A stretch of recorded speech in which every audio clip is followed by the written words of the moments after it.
Channel کو subscribe کریں اور بیل آئیکن کو پریس کر لیں تاکہ ہماری ہر نئی ویڈیو آپ کو سب سے پہلے مل جائے۔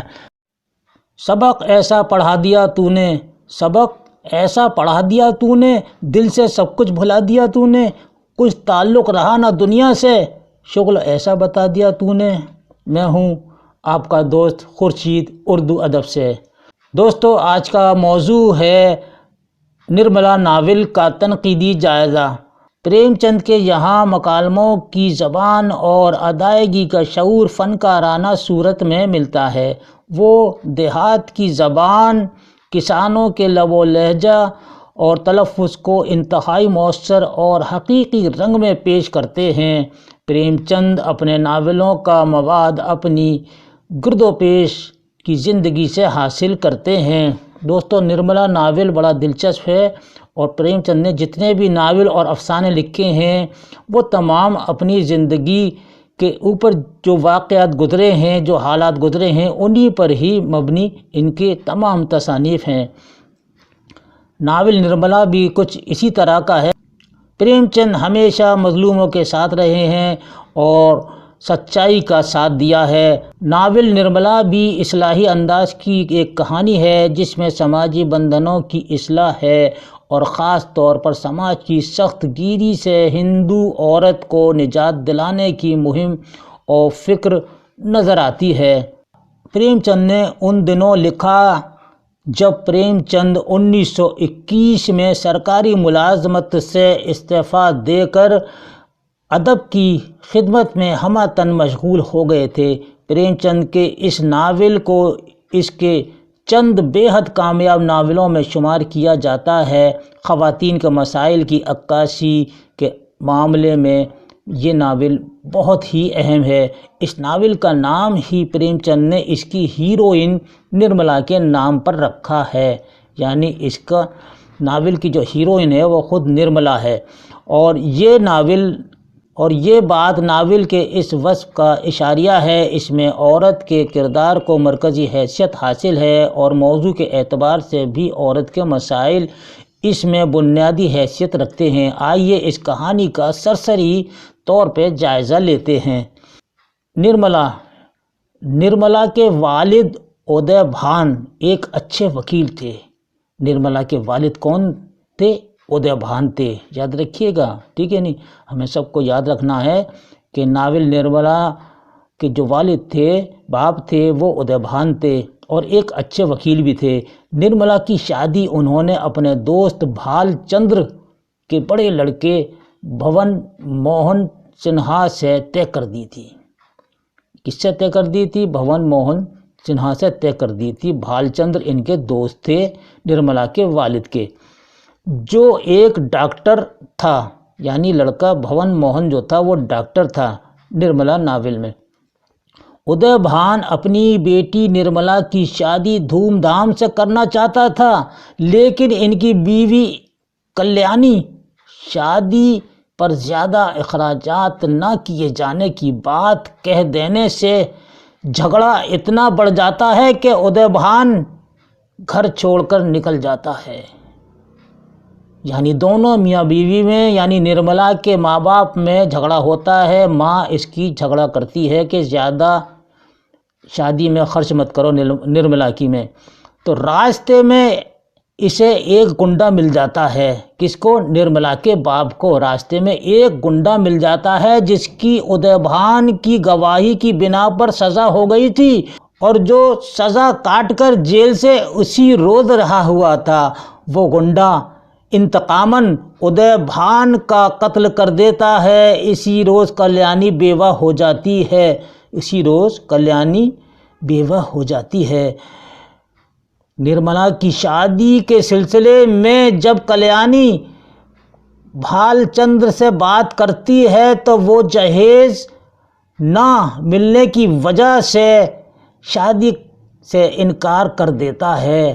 بے سہارا کلیانی کی بیٹی نرملا کا ہاتھ کوئی آدمی جہیز کے بغیر تھامنے کو تیار نہیں ہوتا اور ہر طرف سے مجبور ہو کر وہ اس کی شادی ایک بوڑھے آدمی طوطا رام سے کر دیتی ہے، یعنی مجبوری میں آ کر یہ دکھایا پریم چند نے کہ دیکھیے دوستی بھی عجیب چیز ہے کہ پیسہ ہے تو سب کچھ ہے۔ اور باپ کے مرنے کے بعد میں اب ایک بوڑھے آدمی کے ساتھ یعنی طوطا رام کے ساتھ شادی کر دیتی ہے۔ طوطا رام اور نرملا کا کوئی جوڑ نہیں ہے۔ طوطا رام کی پہلی بیوی مر چکی ہے اور اس کے 3 لڑکے ہیں۔ بڑا لڑکا منسا رام تقریباً نرملا کا ہم عمر ہے، یعنی کہ سوتیلی ماں جب آ گئی ہے تو بڑا لڑکے کی عمر جو ہے اس کی ماں کے برابر ہے۔ نرملا طوطا رام کی عمر دراز ہونے کی وجہ سے اس کے قریب رہنے، ہنسنے، بولنے اور اٹھتے بیٹھتے میں جھجک محسوس کرتی ہے، اور طوطا رام کے بیٹوں سے اس کا محبت کرنا بھی عذاب بن جاتا ہے، اور وہ منسا رام کو پڑھنے کے لیے ہاسٹل بھجوا دیتا ہے۔ وہ وہاں بیمار رہنے لگتا ہے۔ اس کے باوجود بھی طوطا رام اسے گھر نہیں لاتا، یعنی اپنے بیٹے کو گھر نہیں لے کر آتا منسا رام کو، وہ بیمار کتنا پڑ گیا ہے، اور وہیں اسپتال میں داخل کر دیتا ہے۔ نرملا کو جب پتہ چلتا ہے تو وہ منسا رام کو خون دینے کے لیے اسپتال پہنچ جاتی ہے۔ ماں کی ممتا دیکھیے کہ بیٹے کی چاہت میں کہ سوتیلا بیٹا ہے، منسا رام کو خون دینے کے لیے اسپتال پہنچ جاتی ہے نرملا، مگر اس کے باوجود منسا رام مر جاتا ہے۔ طوطا رام کا منجھلا لڑکا جیا رام غلط صحبت میں پڑھ کر نرملا کے زیورات چراتا ہے، پھر اپنے اس فعل کی شرمندگی میں خودکشی کر لیتا ہے۔ اس کا تیسرا لڑکا سیا رام سادھو کے ساتھ بھاگ جاتا ہے، اور طوطا رام اسے تلاش کرنے کے لیے گھر سے چلا جاتا ہے۔ اس کے گھر کی خراب حالت میں روز بروز اضافہ ہوتا جاتا ہے، اور نرملا کی صحت دن بدن خراب ہوتی جاتی ہے، آخر کار وہ مر جاتی ہے۔ نرملا ہندوستان کی ان بہت سی بدنصیب لڑکیوں میں سے ایک ہے جن کی زندگی آغاز سے انجام تک ایک مسلسل المیہ ہوتی ہے، لیکن ہم ان کی طرف توجہ نہیں کرتے۔ نرملا اپنی بہن سے کہتی ہے، کیا تمہیں امید ہے کہ تم اپنی ساری زندگی پتا جی کے گھر میں گزار دو گی؟ ہم لڑکیاں ہیں، ہمارا کوئی گھر نہیں ہے۔ پریم چند کے اس ناول کی ہیروئن نرملا کی ساری تباہیاں اس کے بے جوڑ شادی کی دین ہیں، اور اس کے بے جوڑ شادی کی بنیاد جہیز کی رسم ہے۔ پریم چند نے اپنے اس ناول میں نرملا کا جو المیہ پیش کیا ہے وہ جہیز کے مسئلے کی تباہ کاریوں کا عکاس ہے۔ ایک موقع پر بھال چندر نے صرف زبانی جہیز کے خلاف بڑے ہی زوردار لہجے میں آواز اٹھائی ہے۔ بھال چندر کہتا ہے، میرا بس چلے تو جہیز لینے والوں اور دینے والوں دونوں ہی کو گولی مار دوں، ہاں صاحب گولی مار دوں، پھر چاہے پھانسی ہی کیوں نہ ہو جائے۔ لیکن بھال چندر کی یہ آواز صرف دکھاوٹی تھی، اور آگے چل کر وہ جہیز نہ ملنے کی وجہ سے اپنے بیٹے کی شادی نرملا کے ساتھ کرنے سے انکار کر دیتا ہے۔